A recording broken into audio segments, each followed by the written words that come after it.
जय हिंद। इस वीडियो में हम समझेंगे कि बिजली घर में बिजली कैसे बनाई जाती है, कैसे ट्रेन से कोयला लाकर कोल यार्ड से उसे हम लोग बॉयलर में पहुंचाकर स्टीम बनाते हैं और टरबाइन के द्वारा अल्टरनेटर को घुमाकर हम करंट बनाकर भेज देते हैं। साथ ही इसमें वाटर साइकिल कैसे चलता है उसको समझते हैं। ये काफ़ी कॉम्प्लिकेटेड है, लेकिन इसमें एनिमेशन के द्वारा आपको काफ़ी ईजिली समझ में आ जाएगा। देखिए, जो इलेक्ट्रिक पावर प्लांट होता है वो बहुत बड़ा यूनिट होता है। वो लगभग 3-4 किलोमीटर एरिया में फैला होता है, जिसमें से कई खंड होते हैं। हम एक एक पार्ट को सबसे पहले पहुंचते हैं। हमको वहाँ हीट उत्पन्न करना है, स्टीम बनाने के लिए, पानी खौलाने के लिए हमें हीट चाहिए। ये हीट हमें कोयले से मिलती है। अब वहाँ थोड़ा मोड़ा कोयला नहीं चाहिए, बहुत ज़्यादा चाहिए, क्योंकि कोयला घट जाएगा तो बिजली प्लांट बंद होगा और पूरे शहर में बिजली कट जाएगी। इसलिए हम लोग 1.5 मिलियन टन 1.5 मिलियन टन कोयला को रखते हैं, जो 40 दिन का स्टॉक होता है। ये कोयला को हम लोग कोल यार्ड में रख देते हैं। इसे कोल हैंडलिंग डिपार्टमेंट को सौंप दिया जाता है। यहाँ ट्रेन आती है और इस कोयले को यहाँ पर खाली करके डंप करके चली जाती है। कोल यार्ड में जब ट्रेन पहुंचती है तो इस ट्रेन से कोयले को नीचे गिरा लिया जाता है और नीचे इसका स्टोरेज बना रहता है, जो पूरे प्लांट तक लेके जा सकता है। एक एक करके हर एक वैगन से कोयले को गिरा दिया जाता है, रिलीज करके नीचे स्टोरेज में। इसे खाली करने की कई विधियां होती हैं। देखिए क्या किया जाता है, जो कभी कभी जो बॉक्सेन वाले डिब्बे होते हैं जो ऊपर से खुले रहते हैं, उनको ले आया जाता है और उनकी कॉपलिंग को छोड़ा दिया जाता है, जिससे वो एक डिब्बे से दूसरे में पकड़े रहते हैं। और उसके बाद ये जो मशीन होती है, लिफ्ट मशीन, इसको पूरी तरह से उल्टा कर देती है, जिस वजह से इसमें का सारा कोयला थर्मल पावर प्लांट के कोल यार्ड में नीचे चला जाता है और नीचे इसे कन्वेयर द्वारा उठा लिया जाता है। फिर इसको ये मशीन जो है केवल इसी बॉगी को पकड़ती है और फिर सीधा रख देती है। फिर उसकी कॉपलिंग को कर दिया जाता है और इस ट्रेन को आगे के लिए रवाना कर दिया जाता है। तो कई विधियां द्वारा इस कोयला को कोल यार्ड में खाली किया जाता है। एक मशीन द्वारा उस गिराए गए कोयले को हम लोग उठा लेते हैं। जैसे ये मशीन देख रहे हैं, तो ये यहाँ से ऐसे उठा लेगा यहाँ से और इस पर गिरा देगा, ये कन्वेयर द्वारा, और ये इस पर गिरेगा ना, तो इस रास्ते से ये आगे जा सकता है। यहाँ से कोयला उठाएगा और इसी कन्वेयर पे गिराएगा, इसके रास्ते ये यहाँ आके यहाँ गिरेगा और यहाँ से ये मशीन द्वारा आगे बढ़ जाएगा। कोल यार्ड से कोयले को उठाने के लिए बहुत ही बड़ी ये भारी भरकम मशीन का प्रयोग किया जाता है। ये काफी दूरी तक चल सकती है और इसके लिए एक ट्रैक बना होता है और ये अपने हाथ से कोयला उठा सकती है। इसका जो हैंडल होता है ये काफी दूर तक जा सकता है, अगल बगल के यार्ड तक, और ये मशीन को फिर आगे पीछे चलाया भी जा सकता है। ये ऊपर नीचे भी खिसक सकती है। देखिए, इस मशीन का जो अगला दांत होता है ना, वो आगे की ओर होता है। तो ये इस तरह से कोयले को उठा लेता है और इस साइड में ले जाके पटक देता है। आप देखिए, इधर जाएगा तो ये उठेगा और इस तरह से उठाते हुए जाएगा ये, और जब उस साइड का सर्किल चलेगा तो ये अपने ऊपर इस साइड में ले जाके कन्वेयर बेल्ट के ऊपर पटक देगा सारा कोयला। तो इधर से लोड होगा और इसी मशीन द्वारा उस साइड में अनलोड हो जाएगा। इस तरह से करने से आप यहाँ क्लोज लुक में देखिएगा तो ये नीचे से ऐसे उठा के ले आ रहा है और अपने ही पास गिरा ले रहा है। जैसे ये इधर से जाएगा और इस साइड में ले आके यहीं पर गिरा ले रहा है। जस्ट इसके नीचे आपका कन्वेयर बेल्ट जो इस पूरे कोयले को आगे भेजेगा और ये यहीं पे इसको डंप कर देता है। देखिए, यहाँ से ये निकल गया कन्वेयर बेल्ट पर। ये कन्वेयर बेल्ट पूरे प्लांट तक आगे की ओर कोयला को पहुंचा देता है, जहां तक इसको जरूरत है प्लांट में, चाहे वो कितना भी आगे प्लांट हो। तो किसी भी पावर प्लांट में कोल हैंडलिंग बहुत बड़ा एरिया होता है। कन्वेयर बेल्ट जो होता है, एक पट्टी होती है, दोहरी पट्टी, जो किसी रोटेटर पर घूमती रहती है। जैसे यहाँ हम कोई चीज को गिराएंगे तो ये इसी पर घूमते रहेगा। अब ये पट्टी यहाँ जाके अंदर हो गई है तो मटेरियल यहीं गिर जाएगा। तो एक ही पट्टी द्वारा हम इसको गिराते रहेंगे। अगर मान लीजिए इससे भी आगे ले जाना है तो एक और कन्वेयर बेल्ट यहाँ लगा देंगे, वो इससे भी आगे ले जाएगा। नहीं तो यहीं पे काम है तो यहीं पे छोड़ देंगे हम। तो ये कन्वेयर बेल्ट जोड़ के हम किसी भी चीज को बहुत आगे तक ले जा सकते हैं। ये जो कोयला होता है इसका कोई आकार ही फिक्स नहीं होता है। ये बड़ा भी हो सकता है, छोटा भी हो सकता है। तो इस कोयला को इस कन्वेयर बेल्ट के माध्यम से आगे भेजते हैं हम लोग क्रशर मशीन में।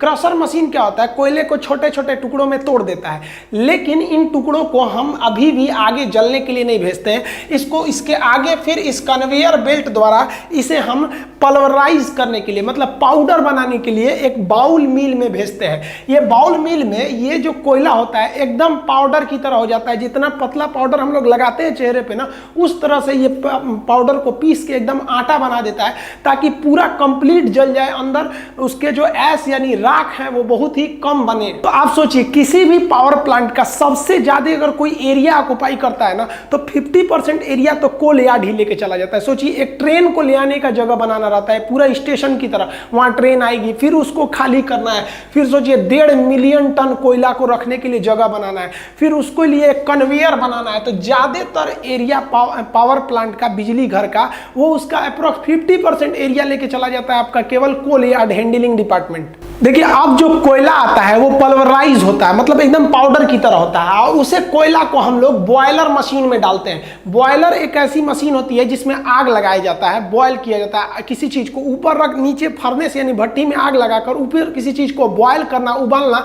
बॉयलर कहलाता है। तो इस बॉयलर में कभी भी हम लोग बड़े बड़े कोयले को नहीं डालते हैं, बल्कि वो पल्वराइज कोयले को डालते हैं पाउडर की तरह। जैसे इसमें पाउडर की तरह डालते हैं, ये कोयला यहाँ पर जलने लगता है। देखिए जो बॉयलर होता है, जब इसमें कोयला जलता है तो कोयले के जो भारी कण होते हैं वो नीचे बैठ जाते हैं, तो उसकी गंदगी ज्यादातर नीचे चली जाती है, और जो ऊपर रहते हैं उन्हें फ्लाई एश कहते हैं, वो फ्लू एयर के रूप में वो ऊपर का धुआं निकल जाता है। और इसमें इस तरह से गर्म हवा की जाती है जिसे प्री हीटेड एयर कहते हैं, कि कोयले की जो नमी है वो सूख जाए और कोयला अच्छे से इसमें जल सके, और पाइप के रास्ते से इसमें पानी आता है, और इसके जितने भी बॉटम एश होते हैं वो नीचे चले आते हैं, और फ्लाई एश जो उड़ने वाले धुआं होते हैं वो ऊपर चले जाते हैं, और ये जाके पूरे ये ट्यूब को गर्म कर देता है जिसमें पानी भरा रहता है, जिससे कि स्टीम बनते हैं। बॉयलर में जो पानी डाला जाता है वो पानी पाइप के रूप में रहता है। आप देखिए पूरा पाइप के अंदर पानी है और इसमें आग लगा हुआ है, ये कोयले का जो पाउडर के रूप में वही आग लगा हुआ है। अब आप बताइए, ये आग के संपर्क में ये जितने पाइप हैं, इन पाइप में पानी है। अब ये नीले रंग के दिख रहे हैं, गर्म होकर लाल हो जाएंगे, और ये ऊपर बॉयलर का जो टंकी रहता है इसी में से पानी आ रहा होता है। ये पानी नीचे के आग के द्वारा पाइप के अंदर ही स्टीम बनने लगता है और सुपर हीटेड हो जाता है। बॉयलर के ऊपरी भाग में एकदम सुपर हीट, एकदम स्टीम बन जाता है, और इस स्टीम को इस बॉयलर से आगे निकाला जाता है। ये कोयला जब जलता है तो इसके ऊपर पानी रखा रहता है, पानी की एक टंकी रहती है, अतः यह कोयला जल के उस पानी की टंकी को गर्म करके स्टीम बनाता है। तो स्टीम बनाएंगे तो हम आगे के फंक्शन को समझने से पहले अभी यहीं कोयले का निपटारा कर देते हैं। कोयला जल के स्टीम बन गया, बचेगा क्या? धुआं बचेगा और राख बचेगा। अब दो तरह की राख होती है, जो भारी राख होती है वो नीचे की ओर चली जाती है, जिसे हम लोग बॉटम ऐश कहते हैं। बॉटम ऐश मतलब नीचे चले आना। तो ये बॉटम ऐश को नीचे जो होता है, एक जाली होता है जो वाइब्रेट करता है, सारा राख नीचे चला जाता है और इसे एक स्टोर में रख लिया जाता है, और इसे सीमेंट कंपनी को दे दिया जाता है, जिसमें सीमेंट बनाने के काम में आता है ये। तो बॉटम ऐश ऐसे चला गया।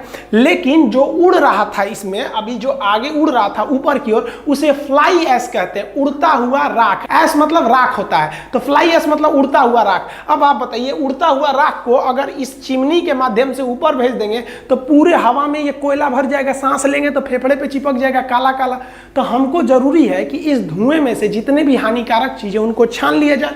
तो इसको छानने के लिए इस बॉयलर का धुआं जहां से बाहर निकलता है वहां पर एक मशीन लगा दिया जाता है, जिसे कहते हैं इलेक्ट्रोस्टैटिक प्रिसिपिटेटर। ये क्या करता है? ये निगेटिव चार्ज होता है और किसी भी धूल कण को अपने पास चिपका लेता है। जो बड़े बड़े धूल कण थे वो तो बॉटम ऐश के रूप में नीचे चले गए, जो छोटे छोटे फ्लाई ऐश थे उनको ये ESP डिवाइस यानी इलेक्ट्रोस्टैटिक्स प्रिसिपिटेटर क्या करता है? अपने पास इकट्ठा करके रख लेता है, और उसके बाद से इसको छोड़ता है ये हवा में, इस टावर इसके माध्यम द्वारा, चिमनी के द्वारा। तो ये कम हानिकारक होते हैं। अभी के समय सबको भी, किसी भी कंपनी को जो बिजली घर चला रही है उसको ESP डिवाइस लगाना जरूरी है।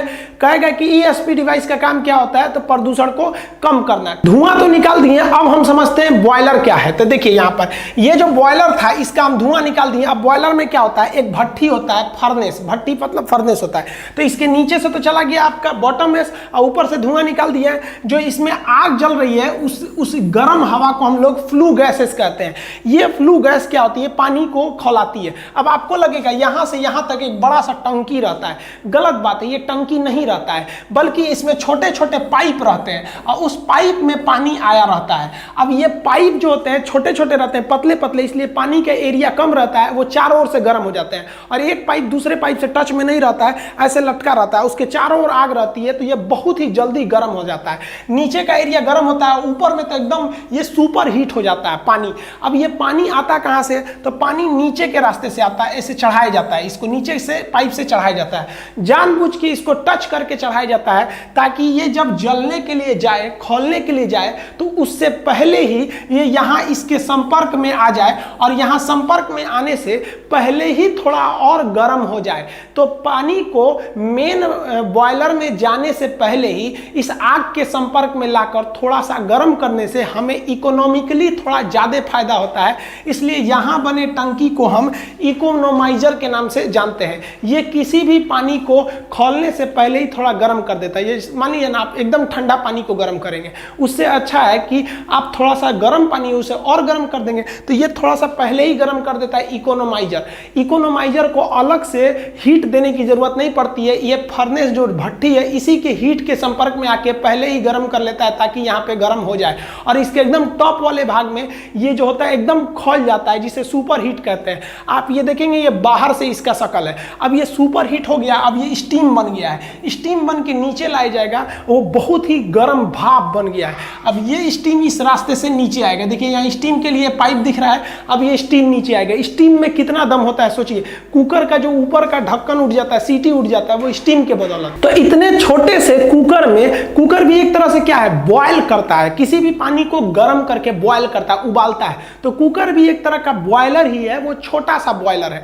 तो सोचिए इतना छोटे बॉयलर में ये हाल है, इतना बड़का बॉयलर से अगर जो स्टीम निकलेगा उसका कितना भयानक पावर होगा। अब इसी स्टीम को ले जाएंगे नचाने के लिए टरबाइन को, और टरबाइन नचेगा तो बिजली उत्पन्न होगा। देखिए टरबाइन जो होते हैं ना, वो एक पंखा होता है, ये कई पंखों के एक समूह होते हैं जिसे हम टरबाइन कहते हैं। टरबाइन भी कई तरह के होते हैं, high pressure turbine, intermediate pressure turbine, low pressure turbine. मतलब जो भाप आ रहा है वो इसे नचाएगा, इस टरबाइन को, इस पे ब्लेड लगे रहते हैं। देखिए ये है टरबाइन का शेप, इस पर से हाई प्रेशर का जो आता है आपका स्टीम, उस स्टीम को बहुत ही तेजी से गुजारा जाता है। इतना गर्म होता है वो, और इतना ज्यादा प्रेशर होता है कि वो इसको नचाने लगता है, और ये नचाना चालू करता है एक साइड से। तो देखिए जैसे स्टीम आया होगा तो शुरुआत में गर्म होगा, थोड़ा और जाएगा तो थोड़ा और ठंडा होगा, आगे जाएगा तो और ठंडा होगा। तो इसके एक हिस्सा को कहते हैं हाई प्रेशर टरबाइन। जब स्टार्ट करता है तब वहां बहुत ही ज्यादा गर्म रहता है, आगे जाएगा तो थोड़ा और ठंडा होगा स्टीम, तो इसे कहते हैं हम लोग इंटरमीडिएट टरबाइन। आगे गया तो लो प्रेशर टरबाइन, मतलब एकदम आगे जाने के बाद लो हो जाता है। तो टरबाइन घूमता है। यही टरबाइन जो होता है ये पूरे पावर प्लांट का हार्ट, हृदय कहा जाता है। इसे घुमाने के लिए स्टीम की जरूरत पड़ती है। तो अभी तक जो बना रहे थे हम लोग स्टीम कोयला से, वो केवल और केवल इसी टरबाइन को घुमाने के लिए। लेकिन एक समस्या सोचिए, ये खुले हुए टरबाइन पर अगर स्टीम मारेंगे तो भाप तो बिखर जाएगा, उतना प्रेशर नहीं लगा पाएगा। तो इसको क्या किया जाता है ना, ढक दिया जाता है। जैसे ये टरबाइन है ना, तो इसको चारों ओर से ढक दिया जाता है, इसका एक प्लेट से ऐसे ढक दिया जाएगा। जैसे यहाँ देखिए, यहाँ पर ढका हुआ, आधा ढका हुआ है यहाँ पर, यहाँ से प्रेशर घुसा दिया जाता है इसके अंदर। जो स्टीम के अंदर प्रेशर जाता है वो इस रास्ते भेज दिया जाता है ताकि स्टीम यहाँ से अंदर जाके टरबाइन को घुमा सके। यहाँ देखिए ये जो पीला वाला पार्ट दिख रहा है आपको, यही है आपका टरबाइन। अब इसके अंदर स्टीम कहाँ से गया, तो ये देखिए ये वाला एरिया जो है ना, ये ऊपर से ये स्टीम इसको लेके आया, इसके अंदर ले गया स्टीम। अब देखिए ये इसके अंदर चला गया तो स्टीम बाहर नहीं निकल पाएगा और अंदर टरबाइन को खूब तेज नचाएगा। और टरबाइन नचेगा तो टरबाइन से जुड़ा रहता है जनरेटर। ये जो जनरेटर होता है यही चलने लगेगा और इसी से हमको बिजली मिलेगी। टरबाइन में जब स्टीम पहुंचता है तो सबसे पहले जो होता है हाई प्रेशर टरबाइन घूमता है, जिसका साइज छोटा होता है, क्योंकि जो स्टीम आ रही है ये पहले गर्म है, इसका प्रेशर बहुत ज़्यादा है। ये इसको घुमाने के बाद इंटरमीडिएट पे जाती है, फिर एकदम लो प्रेशर टरबाइन, ये बड़ा होता है, इसको घुमाना ईजी होता है, तो ये कम प्रेशर पे भी घूम जाता है। इसको घुमाने के बाद अब ये घूमेगा तो इसी से जुड़ा हुआ है उधर का अल्टरनेटर, वो जनरेटर घूम जाएगा और जो यहाँ में स्टीम बना हुआ है भाप, उसे नीचे की ओर कंडेंसर में भेज दिया जाता है। देखिए इस रास्ते से जैसे ही इसमें गर्म एकदम हॉट स्टीम पहुंचेगा, भाप पहुंचेगा, तो भाप में बहुत ज़्यादा ताकत होता है, वो इसको नचाएगा। ये जैसे नचेगा तो जो इसके बीच का रॉड है जिसे शाफ्ट कहते हैं, इस शाफ्ट को इस जनरेटर के शाफ्ट से जोड़ दिया गया है। अब ये जनरेटर नचने लगेगा। अब ये काफ़ी हैवी शाफ्ट है, ये जितना तेज नचेगा उतना ही तेज ये इस जनरेटर को नचाएगा।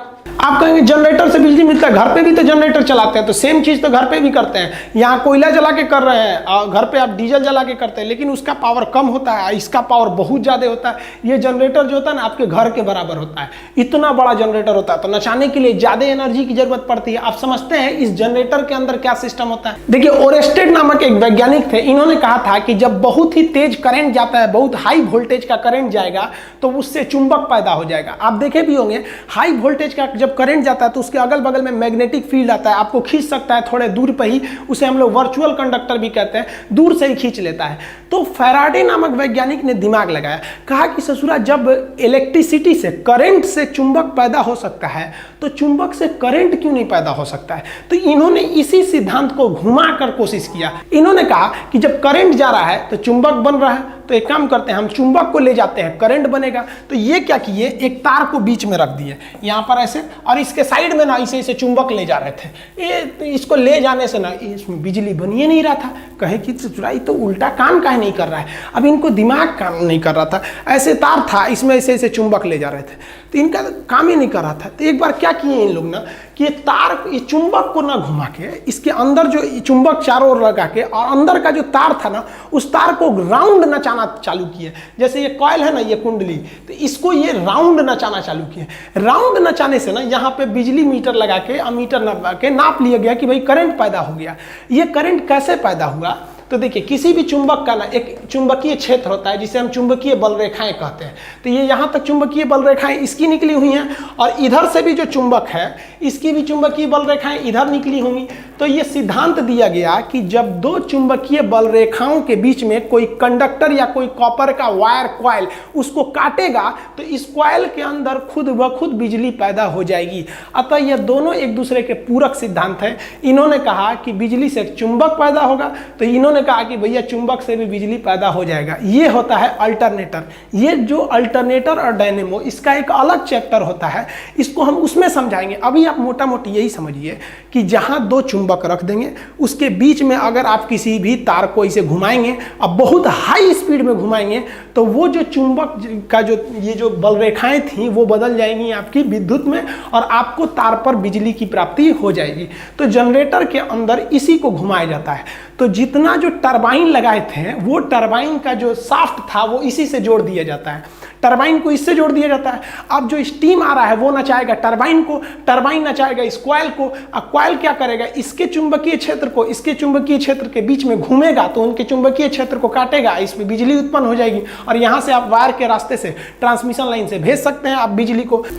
तो यहाँ समझिए, ये वाला जो एरिया है ये आपका क्या चीज है, टरबाइन है, इसमें ही वो घूम रहा है आपका टरबाइन, और ये जुड़ा हुआ है इस जनरेटर से। इस जनरेटर के दोनों ओर क्या रखा हुआ है, चुंबक है, उसके बीच में कॉइल को वो तेजी से घुमा रहा है। अब ये जो स्टीम आ गया रहता है, इसके अंदर जो भाप आई रहती है, वो भाप का टेम्परेचर 540 से 1000 डिग्री सेल्सियस गर्म रहता है, इतना टेम्परेचर रहता है।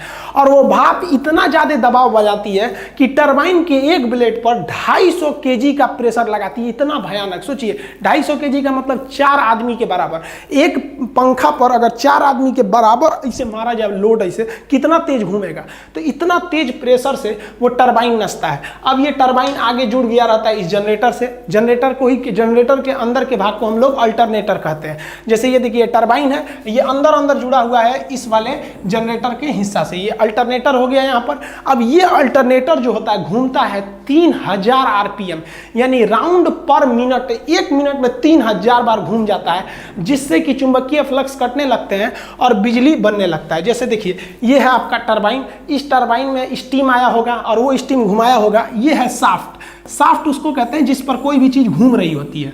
ये शाफ्ट के मदद से क्या होता है, ये टरबाइन जो होता है ये अल्टरनेटर से जुड़ा रहता है। अब ये टरबाइन को घुमाइएगा तो ये शाफ्ट भी घूमेगा, और ये शाफ्ट घूम के इस अल्टरनेटर को घुमाएगा, और इसके अंदर साइड साइड में है चुंबक, अब बीच में कॉइल घूमेगा, और उसके घूमने से पैदा हो जाएगी आपकी बिजली। देखिए जनरेटर के अंदर जो होता है एसी करंट उत्पन्न करने वाले जनरेटर को हम अल्टरनेटर कहते हैं। इसमें एक भाग जो होता है रुका रहता है, जो रुका रहता है उसे स्टेटर कहते हैं। आपको पता है अब इसके अंदर एक को नचाना पड़ेगा तभी इलेक्ट्रिसिटी पैदा होगी, तो जो नचने वाला भाग होता है उसे हम लोग कहते हैं रोटर। तो ये घूमेगा और ये स्थिर रहेगा। अब एक बात बताइए, इसको ऐसे खुला छोड़ देंगे, कोई घूमेगा तो करंट मार देगा, तो इसको साइड साइड में हम एक बॉडी कवर दे देते हैं। तो ये देखिए एक इस साइड में बॉडी कवर हो गया, एक इस साइड में हो गया कवर हो गया। अब यहाँ एक चीज फंस जाता है, जैसे आप कवर करिएगा तो इसको जो घूमने वाला हिस्सा है, ये जो शाफ्ट है, इसको बाहर निकालिएगा। जैसे बाहर निकालिएगा तो ये इसके बॉडी से टच हो जाएगा, इसमें रगड़ करने लगेगा। तो हमको एक ऐसे चीज की चाहिए जो इसके बॉडी से टच भी हो जाए और रगड़ भी ना करे, तो इसके लिए इसमें बेयरिंग लगा देते हैं। बेयरिंग डबल लेयर की होती है, जिसका बाहर का एरिया नहीं घूमता है वो बॉडी से चिपक जाएगा और अंदर का एरिया घूमेगा। तो अंदर का एरिया को इसके शाफ्ट से फंसा देते हैं और बाहर के एरिया को बॉडी से, तो ये बॉडी को पकड़े भी रहेगा और अंदर अंदर घूमते भी रहेगा। इसको बंद कर देंगे तो ये अंदर वाला क्या होगा, नचेगा, और बाहर वाला स्थिर रहेगा। ये तो ये ब्लू कलर का ये इसका बॉडी है, अब ये नचने लगेगा। ये बेयरिंग देखिए, बाहर वाला स्थिर है, अंदर वाला घूमेगा, इस तरह से इलेक्ट्रिसिटी जनरेट हो जाएगी। और इस बिजली को क्या किया जाता है, बहुत ही हाई पावर के ट्रांसफार्मर को दे दिया जाता है। ये ट्रांसफार्मर को हम पावर ट्रांसफार्मर कहते हैं, इसे स्टेप अप ट्रांसफार्मर कहते हैं। ये ट्रांसफार्मर उस पैदा हुए बिजली को ज्यादा दूर तक भेजने के लिए इसके वोल्टेज को बढ़ाकर 2,20,000 वोल्ट यानी 220 kV से भी ज्यादा कर देते हैं। अब ये इस ट्रांसफार्मर पे डिपेंड है कि कितना वोल्टेज कर रहा है, और तब उसको क्या करते हैं, ये बड़े से ट्रांसफार्मर इसके पावर लाइन के द्वारा, ट्रांसमिशन लाइन द्वारा आगे की ओर भेज देते हैं। ये तो हम आपको इसके बारे में पूरी कंप्लीट जानकारी बता दिए हैं कि कैसे बिजली को भेजा जाता है, इसका A to Z पार्ट आइए भेज दिया जाता है। इसीलिए जिस गांव में बिजली बनती है उस गांव के ट्रांसफार्मर से उस शहर को बिजली नहीं दिया जाता है। क्यों नहीं दिया जाता है, क्योंकि यहां से जो बिजली निकल रही है 2,20,000 वोल्ट पे निकली है। किसी के घर में दे दीजिएगा उड़ जाएगा, तो उसके घर को ना देके इसे दूसरे जगह ट्रांसफर कर दिया जाता है उस बिजली को। अब एक चीज आप सोचिए कि जो स्टीम बना था भाप, उसे दूसरा भफवा कहां गया। भाप तो आया था इस टरबाइन के अंदर में, भाप गया कहाँ, निकला ही नहीं। तो ये भाप जो है अगर आप इसे ठंडा कीजिएगा तो पानी बन जाएगा, और इसी पानी को अगर हम वापस बॉयलर में भेज देता हमें पानी की बचत हो जाएगी। तो क्या किया जाता है, ये जो टरबाइन घूम रहा होता है इसके नीचे एक बहुत बड़ा एक तो हम लोग बना लेते हैं, कंडेंसर का टब बना लेते हैं, उसी में उस ट्यूब में ले जाके भर दिया जाता है इस भाप को, ताकि वो ठंडा हो जाए और दोबारा पानी बन जाए। तो इसके नीचे एक चेंबर रहता है जिसे हम कहते हैं कंडेंसर। वो कंडेंसर जो होता है इसे ठंडा कर देता है। ठंडा करने के लिए हम एक कूलिंग टावर का प्रयोग करते हैं। ये जो आप इसके ऊपर से देख रहे हैं ये धुआं नहीं निकल रहा है, जो भाप आया है वही निकल रहा है। तो एक बात बताइए, भाप को हवा में भेज दीजिएगा तो ये पानी बन जाएगा, तो फायदा क्या है। तो इसको हम लोग ठंडा करके दोबारा यूज कर लेते हैं इस कूलिंग टावर की मदद से। देखिए धुआं निकलता है इसके मदद से, ये है आपका चिमनी, ये जुड़ा रहता है आपका बॉयलर से, यहां से धुआं निकलता है, और ये जो है ना ये आपका कूलिंग टावर, ये ठंडा करता है उस भाप को। ये कैसे करता है तो समझिए ध्यान से, इसके नीचे का भाग आप देखिए जाली के समान है, इसमें से नेचुरली ठंडी हवा जाती है। अब ये किस प्रिंसिपल पे काम करता है, तो देखिए ये जो कूलिंग टावर है इसके दो हिस्से होते हैं। जो स्टीम आया है उस स्टीम को पाइप के माध्यम से इसके ऊपर चढ़ा देते हैं। ये पाइप से चढ़ गया ऊपर में स्टीम भाप, और वो भाप जब ऊपर चढ़ेगा तो उतना देर में वो ठंडा हो चुका रहेगा, क्योंकि बहुत दूर से निकला है वो बॉयलर से, ठंडा हो जाएगा। तो इसे फुहारा द्वारा नीचे की ओर गिराते हैं। जब फुहारा द्वारा नीचे की ओर गिराते हैं तो ये पानी ये और ठंडा होने लगता है, और चिमनी के नीचे जो खोखला एरिया होता है देखिए ये, यहाँ से क्या होती है, ठंडी हवा ऊपर जाती है। तो ऊपर से स्टीम नीचे आ रहा है और नीचे से ठंडी हवा ऊपर जा रही है, बस ये दोनों मिलकर पानी बन जाते हैं, और नीचे इसके जो बेसिन होता है जहाँ ये पानी जमा रहता है वहां पर ये जमा हो जाते हैं, और इसी पानी का हम दोबारा यूज कर लेते हैं, जिसे हम वाटर साइकिल कहते हैं। ये सबसे जरूरी होता है किसी भी पावर प्लांट में वाटर साइकिल को समझना।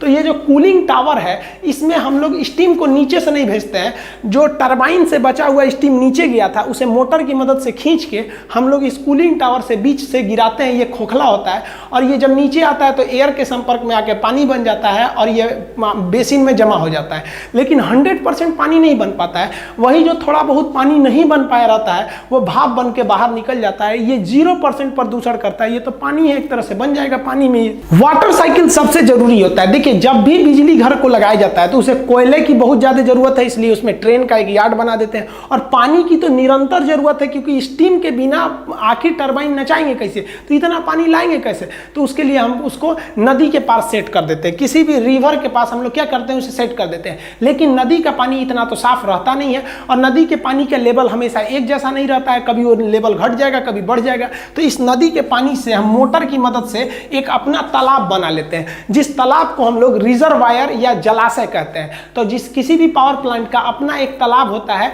वो नदी से ही पानी को खींच लेता है। अब नदी के पानी उतना भी आपको उसमें मिनरल्स रहते हैं, तरह तरह के रहते हैं, कैल्शियम रहता है, ये सब रहता है। इस सब अगर कैल्शियम आयरन की मात्रा रहेगी तो पानी जल्दी भाप नहीं बनेगा।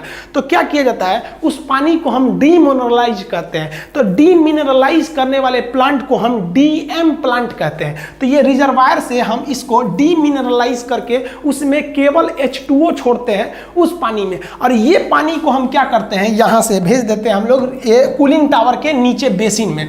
अब जरा देखिए, कूलिंग टावर के बेसिन में आप कहेंगे पानी कहाँ से आया था, तो वो टंकी का पानी, वो उसका पानी नहीं था बल्कि वो रिजर्वायर से गया था। तो इस कूलिंग टावर में दो तरह की पानी है, जो ऊपर से गर्म है थोड़ा और नीचे से ये ठंडा वाला आ रहा है यहाँ पे। अब इस पानी को, ये तो कूलिंग टावर के बेसिन में जमा हो गया, अब इसे हम आगे भेजते हैं। देखिए इस पानी को हमको भेजना है बॉयलर तक। तो ये जो पानी आ रहा है नीचे से, ये जा रहा है बॉयलर में। किस लिए जा रहा है भाई, तो गर्म होने के लिए जा रहा है। अब यहाँ इंजीनियरों ने बहुत अच्छा दिमाग लगाया, इसको भेजा इन लोग ने कंडेंसर के द्वारा। ये कंडेंसर कहाँ लगा रहता है, तो जो टरबाइन है उस टरबाइन के ठीक नीचे। अब आप याद कीजिए, टरबाइन तो नचा था भाप के द्वारा, और वो भाप कहाँ आया था, नीचे। और इस भाप को हम लोग भेजे थे कूलिंग टावर में। अब जानबूझ के इन दोनों पाइप को एक दूसरे के ऊपर सटा के भेजा जाता है, ताकि जो गर्म हवा निकली है ये जा रही है ठंडा होने के लिए। तो जब ये ठंडा होने के लिए जाएगा तो इधर से रिजर्वायर में होते हुए डीएम प्लांट से जो ठंडा पानी आ रहा है, ये ठंडा पानी इसके संपर्क में जैसे आएगा तो ये वाला जो आपका स्टीम है, इसी के संपर्क में आने से यहीं से पानी बनना चालू हो जाएगा, ताकि यहाँ जाकर पानी बनने में आसानी हो जाए। और साथ ही साथ ये जो पानी जा रहा है डीएम प्लांट से, ये बॉयलर में गर्म होने के लिए जा रहा है, तो इस गर्म स्टीम के संपर्क में आने से ये यहीं पर प्री हीट हो जाता है, थोड़ा पहले ही गर्म हो जाता है। तो हल्का सा तो ये यहीं गर्म हो गया। अब एक चीज ध्यान दीजिए, इसको हम लोग चाहते तो डायरेक्ट यहां से चढ़ा देते ऊपर की ओर, लेकिन ऊपर की ओर जानबूझकर नहीं चढ़ाया गया, क्योंकि डायरेक्ट पानी चढ़ाएंगे तो उस पानी का टेम्परेचर अभी भी बहुत ही ज्यादा ठंडा है, बहुत ज्यादा गर्म नहीं है। तो इसको क्या किया जाता है, आप याद कीजिए कि जो यहाँ पर हमारा जो यहाँ बॉयलर था, बॉयलर के सटा के यहाँ एक टंकी रहती है छोटी सी, जिसे हम लोग कहते हैं इकोनोमाइजर। ये क्या करता है, पानी इस इकोनोमाइजर के रास्ते जाता है, और ये इकोनोमाइजर इसी ही भट्ठी से गर्मी ले लेता है, हीट ले लेता है, जिससे कि हमको इकोनॉमिकली थोड़ी बचत हो जाती है, और ये पानी पहले ही गर्म हो जाता है, प्री हीट हो जाता है। और उसके बाद इसको इस साइड ले आते हैं पतले पतले पाइप द्वारा, और इस पाइप को यहाँ घुमाते हैं इस तरह से। अब ये पाइप में पानी भरा हुआ है, ये पानी गर्म होने लगेगा, और गर्म होने के बाद ये क्या बनेगा, भाप बनेगा, भाप बन के स्टीम बनेगा। अब आप बताइए स्टीम कहाँ जाएगा, ये टरबाइन में जाएगा, टरबाइन को नचाएगा। यहाँ से आपको दो साइकिल आगे बढ़ेंगे। एक साइकिल हो जाएगा वाटर साइकिल की पानी कैसे फ्लो कर रहा है, दूसरा हो जाएगा आपका कि बिजली कैसे बन रही है। तो पहले हम लोग वाटर फ्लो को समझते हैं, वाटर कैसे फ्लो हो रहा है। तो स्टीम जो यहाँ पे है बाबू देखिए ध्यान से, ये स्टीम जो है इस टरबाइन को नचा के अंदर घुस जाएगा, अंदर घुस के ये वाटर कूलर में जाएगा, वाटर कूलर में ये कूलिंग टावर में ठंडा होकर नीचे बेसिन में पहुंच जाएगा। बेसिन में एक्स्ट्रा पानी कहाँ से आ रहा था, तो नदी से। नदी से के कैसे आएगा, रिजर्वायर में। रिजर्वायर के बाद ये डीएम प्लांट के माध्यम से इसमें पहुंचेगा। इसके बाद से ये कहां जाएगा भाई, तो ये आगे बढ़ेगा। अब ये आगे बढ़ेगा इस पाइप से कंडेंसर के होते हुए इकोनोमाइजर के पास पहुंचेगा। अब इकोनोमाइजर से ये कहां पहुंच जाएगा, बॉयलर में। बॉयलर में गर्म होने के बाद स्टीम बनेगा, स्टीम पहुंचेगा कहां, टरबाइन में। टरबाइन के बाद कंडेंसर, कंडेंसर के बाद कूलिंग टावर, कूलिंग टावर के नीचे बेसिन, फिर नदी वाला पानी मिल के फिर कहां जाएगा, बॉयलर में। तो ये वाला जो हिस्सा है ये आपका चल रहा है आपका वाटर साइकिल। लेकिन इस वाटर साइकिल के अलावा अगर आप सोचेंगे करंट साइकिल को देखने के लिए, तो करंट कैसे बन रहा है, बॉयलर में बन रहा है स्टीम, स्टीम जाके नचा रहा है किसको, टरबाइन को, टरबाइन किसको नचा रहा है, अल्टरनेटर को, अल्टरनेटर जुड़ा है ट्रांसफार्मर से, बिजली बना के भेज दिया। तो बिजली घर में मेनली चीज होती है टरबाइन और जनरेटर, यही मेन होता है। अल्टरनेटर, जनरेटर के अंदर होता है अल्टरनेटर, ये दो मेन चीज हो गए। अब टोटल साइकिल अगर आप देखेंगे तो एक कोयला का साइकिल चल रहा है, वो कैसे हो रहा है, एक वाटर साइकिल है और एक करंट की साइकिल है। करंट साइकिल सबसे छोटा है, बॉयलर से स्टीम बना, वो आया टरबाइन में, टरबाइन नचा और वो अल्टरनेटर को दिया, वो नचा के बिजली बना दिया, ये निकल गया आपका करंट साइकिल। अगर पानी का साइकिल देखेंगे तो नदी के रिजर्वायर से आया ये डीएम प्लांट में, ये गया कूलिंग टावर के बेसिन में नीचे वाले भाग में, और बेसिन से ये आगे बढ़ा, ये कंडेंसर होते हुए इकोनोमाइजर से बॉयलर में पहुंच गया, बॉयलर से स्टीम बन के ये कहाँ गया, टरबाइन में, टरबाइन के नीचे फिर जाके ये भाप बन गया और ये कूलिंग टावर में चला गया। ये वाटर साइकिल हो गया। कोल साइकिल देखेंगे, कोयला कैसे आ रहा है, तो ट्रेन के रास्ते से कोल यार्ड में आया, कोल यार्ड के बाद उसको क्रश किया गया, क्रशर के बाद उसे पल्वराइज किया गया बॉल मिल में, उसके बाद इसे किस में भेजा गया हम लोग ने, बॉयलर में। बॉयलर में ये जला तो जो ऊपर उड़ गया उसे कहा गया फ्लाई ऐश, जो नीचे बैठ गया उसे कहा गया बॉटम ऐश। बॉटम ऐश को नीचे इकट्ठा करके सीमेंट को भेज दिया गया, फ्लाई ऐश को हम लोगों ने प्रिसिपिटेटर द्वारा छान के रख लिए लोग। इस तरह से आप टोटल बिजली कैसे बनती है ये पावर प्लांट समझ गए। अब इसमें आप एक चीज उतना अच्छा से नहीं समझे होंगे कि इसके अंदर बिजली कैसे बन जाती है, अल्टरनेटर के अंदर। तो ये अल्टरनेटर एक अलग ही टॉपिक होता है कि इसके अंदर कैसे बिजली बनती है। ये एक सिंपल सा तरीका है कि किसी भी चुंबक के अंदर कॉइल को घुमाएंगे तो बिजली बनने लगता है। तो ये अल्टरनेटर भी कई टाइप के होते हैं। ये थर्मल पावर प्लांट था, इसमें कोयला जला के बिजली बनाई गई। इसके अलावा गैस पावर प्लांट होते हैं, वो थोड़ा इसी की तरह होते हैं, थोड़ा अलग होते हैं। हाइड्रो इलेक्ट्रिक पावर प्लांट नदी द्वारा बिजली बनाए जाते हैं। परमाणु बिजली घर वो अलग होते हैं, उसको हम लोग कभी और चर्चा करेंगे। इसको हम लोग नेक्स्ट वीडियो में समझेंगे कि एसी करंट क्या होता है, डीसी क्या होता है, आखिर हम इस करंट को कैसे चाहेंगे तो एसी बना सकते हैं, कैसे चाहेंगे तो डीसी बना सकते हैं। मिलेंगे नेक्स्ट वीडियो में, तब तक के लिए जय हिंद।